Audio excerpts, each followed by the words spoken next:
For a brand new recipe that I have seen, pieces and parts, but this is all put together Nesmith style. And what this is Polish lasagna. Now for our friends that have to watch their carbs, it's relatively low in carbs. All that we have in it is some rice.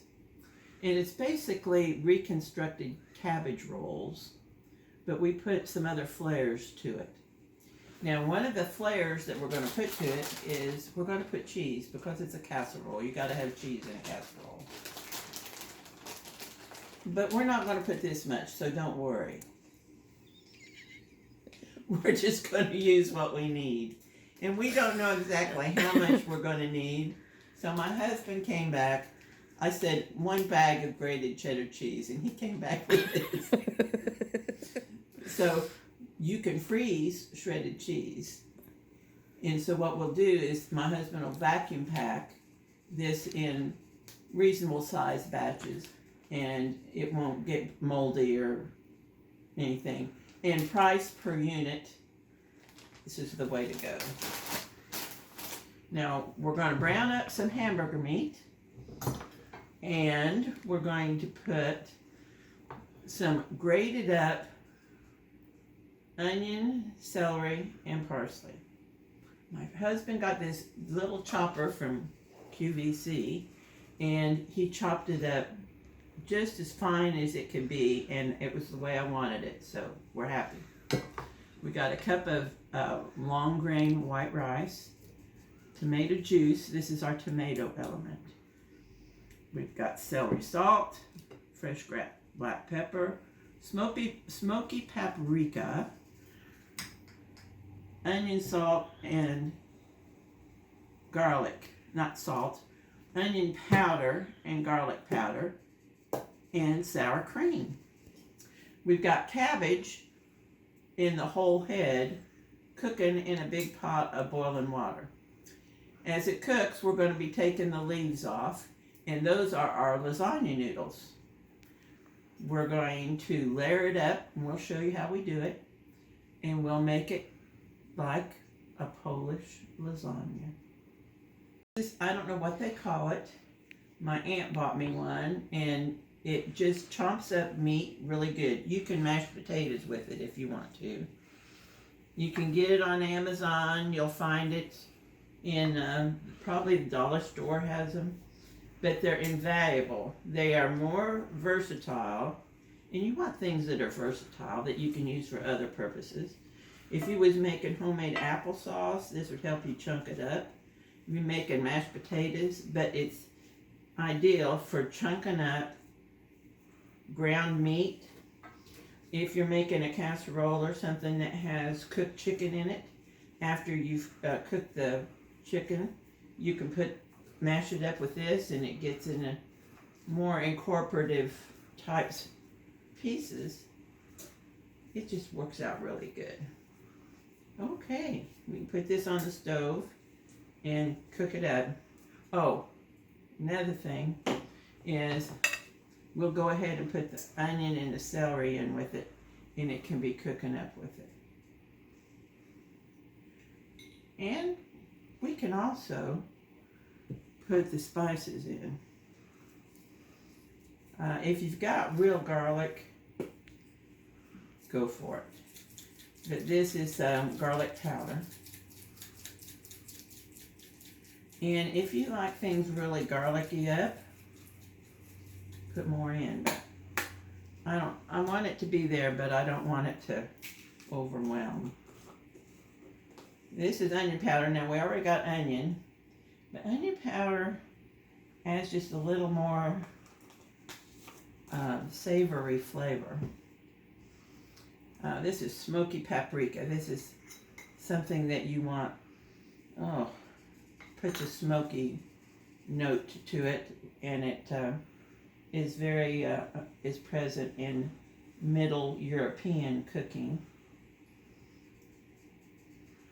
I like it, the smell of it, and so I'll probably like the taste of it. And you'll see I don't use exact measurements because I just don't. Fresh cracked pepper goes in everything savory as far as I'm concerned. But if you don't like it so much, don't put so much in it. Oh, smell of that's good too. Mm-hmm. Now, if I'm going to put salt in anything savory, I always put celery salt. This I get from my Grandma Rogers. She always had that on her basic spice palette. Celery salt. Now, we're going to put this on the stove and we're going to brown it up with our chunker. And get your meat as little as it can. And once we get the meat browned up, we're going to do something else that is time saving. Another thing that I like to do, if I possibly can, is not dirty up too many dishes, because guess what? The more you dirty up, the more you got to clean. So we're going to use this pot to cook the rice in too, and you'll see that in a little bit.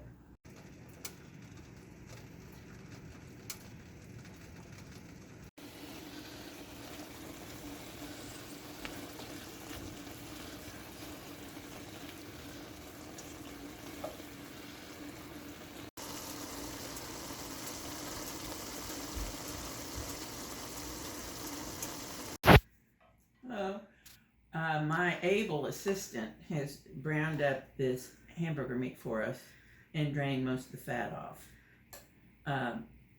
If there's a little tiny bit of fat in there, that's okay. In the spirit of saving on dishes, we're going to use the same pan and we're going to put our raw rice in there, 1 cup. Now the rule of thumb is when you cook rice, you put 2 cups of liquid for every 1 cup of rice. So we're going to use tomato juice. And we're going to put 2 cups of tomato juice in with our hamburger meat and our rice. And we're going to mix it all up together. And this will be our cabbage filling for our lasagna layer. And when you think of lasagna, remember you use meat sauce. And this will be our equivalent in the Polish lasagna of meat sauce. But first we have to cook the rice. And we will put it back on the stove and get it up to where it's going to boil, little bubbles. And then we'll put the lid on and let it simmer for a while. Now, if the rice isn't completely cooked, that's okay, because we're going to cook it again when we put it in the lasagna dish. Okay, this can go back on the stove, and we'll let that rice have a chance to get to know the hamburger and cook a little bit. Now for the sour cream, we're going to put that between the layers. Like when you're making regular lasagna, you put ricotta and mozzarella, or sometimes you put cottage cheese, but you put a dairy element between the layers. With the Polish lasagna, the stuffed cabbage recipes that I've seen think that you can glorify it by putting sour cream on it. So I thought for our dairy component, we would use sour cream. But you can't use as much as you would like ricotta and cottage cheese, because that would it'd be too much. So we're going to pipe strands of sour cream between the layers. I think that'd be the easiest way to do it. You might want to just spread it with a one of those little off center spatulas, but I can't find mine, so I thought we would try piping it on. It may be a big failure, but you never know until you try. Don't let this big bag of cheese fool you. We're not going to use the whole thing. But my husband bought it so that we can be more economical about things, buy it in big amounts. It doesn't do you any good to buy a big bag of cheese or anything else if it gets messed up, moldy, old, dried up, have to throw it away. You can freeze shredded cheese and it works just fine in recipes. So our plan is we're going to put out how much cheese we're going to need for the recipes, and the rest we will vacuum up into portion containers and put them in the freezer. But the other thing is, if you have a smaller bag of cheddar cheese and you're not going to use it all at once, or any other kind of cheese, people put their hand in the bag and grab out how much they want. When you do that, you contaminate the cheese just by the oils on your hands, and then you go to get it to use it in something else and it's moldy. And you'll think, what a waste. Well, the way you get around that is never put your hand or even a utensil in the cheese bag. Shake out how much you want without contaminating the bag, and your cheese will last longer and you will save money. Now, what we're going to do is, I don't know exactly how much we're going to need because we're going to make 2 Polish lasagnas. But what I'm going to do is, I'm going to cut this bag and shake some out what I think I'm going to need, and then if I need more later, I can get it. And like I said, we're going to vacuum pack the rest. Now you don't have to vacuum pack. You can put it in a Ziploc baggie and put it in the freezer. Just try to get all the air out. Air is your enemy when it comes to a lot of things. Storing food.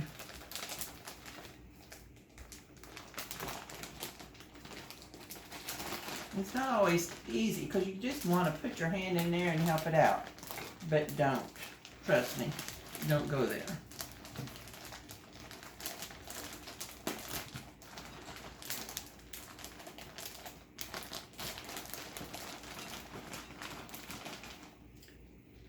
If we need to do more later.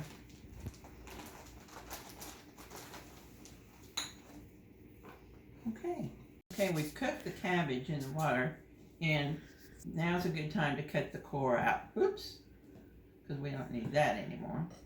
And we're going to just peel the leaves off. And the beauty of this is when you made the cabbage rolls before, it really mattered a whole lot that the leaves would be complete. But if this falls apart a little bit, it's no big deal. In fact, I think if you wanted to, you could cut the cabbage up like coleslaw and just put it in that way after you cooked it. You know, cut it up, and we just need layers of cabbage. This in effect, ooh, this is hot. This in effect is our lasagna noodles.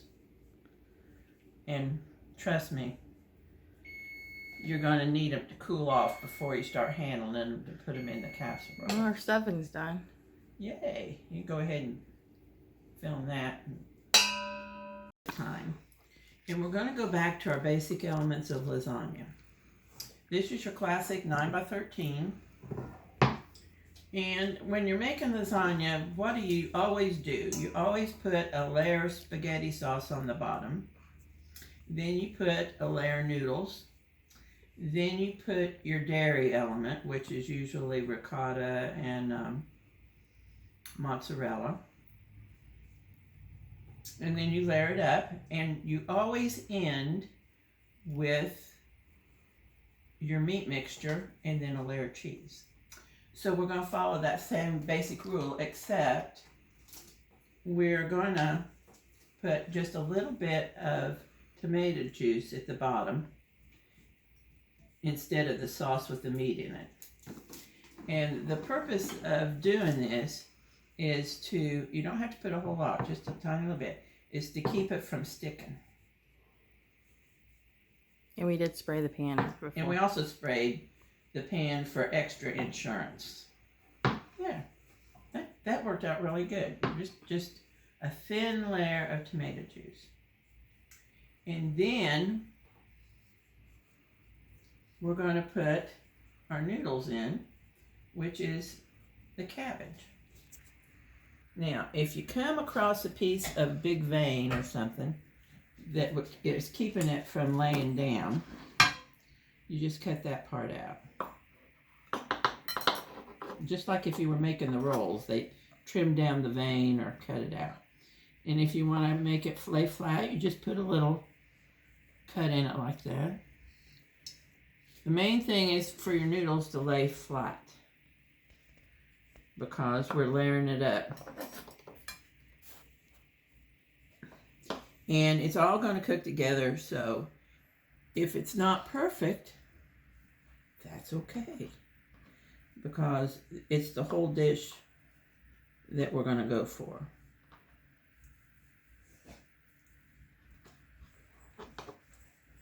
And when you cut into a lasagna, you cut through the noodles. Now, off of camera, we put some more tomato juice in here because I wanted this to be a little more looser than it was. When we were cooking the rice, we're going to put a layer of meat mixture in here. And the cabbage kind of wants to slide around, so you're going to need to be real careful. I think doing lasagna, though, it's a delicate process, too, even though... Yeah, it is. It's all a thing. But I don't want too thick of a layer. Mm-hmm. I want just a little bit, because it's the sum of its parts is what this is. We'll try to smooth it out.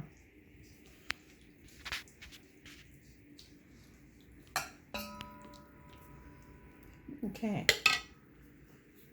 Now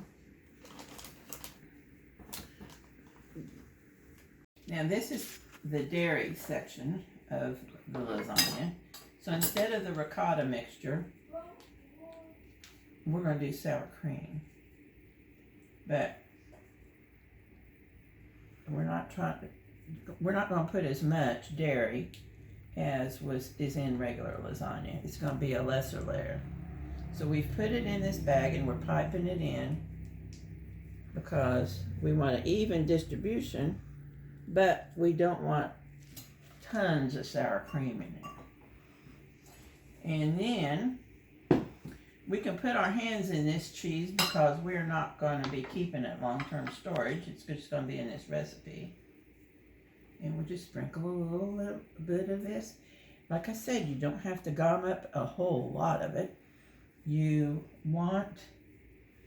It's going to be the sum of all of its parts. So we're just going to put a little layer like that. And then we're going to put another layer of cabbage because that's our noodles. Cutting out the vein because we want it to be flat. We'll just lay it in there. Just like lasagna noodles is the theory. And we always end with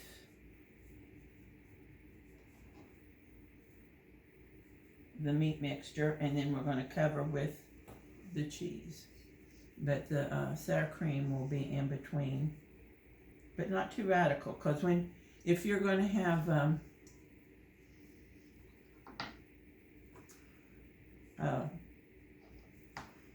cabbage roll, the sour cream is not a major note. It is like a garnishment or a flavor component. So that's why we're trying to be as sparse as we can with it. We don't want to overpower it. We finished up our third layer of cabbage, and it's come to the point where we always finish up with the meat mixture, and then we cover it with cheese. The thing is, if you've got a deeper dish, you can put more layers. It just depends on what your dish size is. So we're going to put the meat mixture on. Always end with your meat mixture. Same with regular Italian lasagna. And then we're going to finish with cheese, and then we're going to put it in the oven and bake it at 350 for about 20 or 30 minutes. We want everything to be melted and bubbly and happy. Now, if you want to make a bunch of these and put them in your freezer,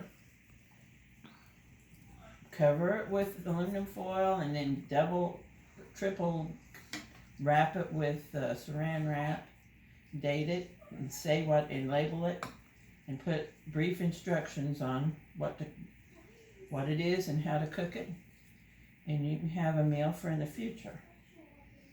And you've only had to cook once.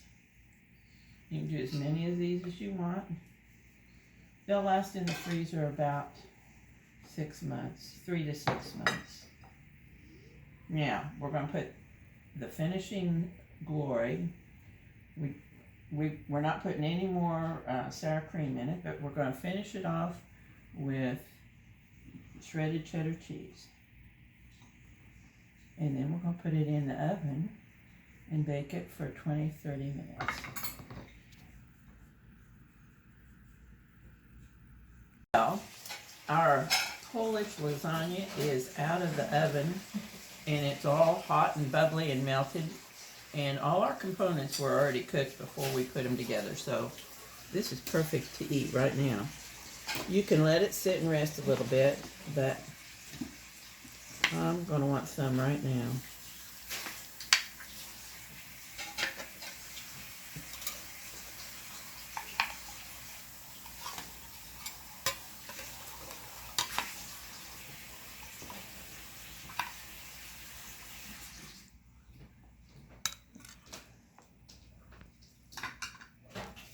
Now this will be the first time I have tasted this, so we'll see.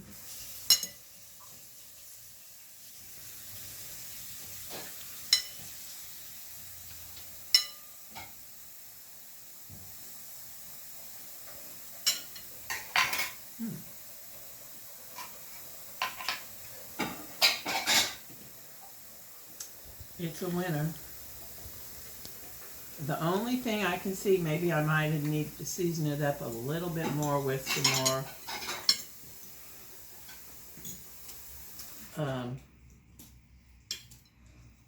garlic. It might have been Really, more garlic? just a little bit more garlic, but it's very good, very good.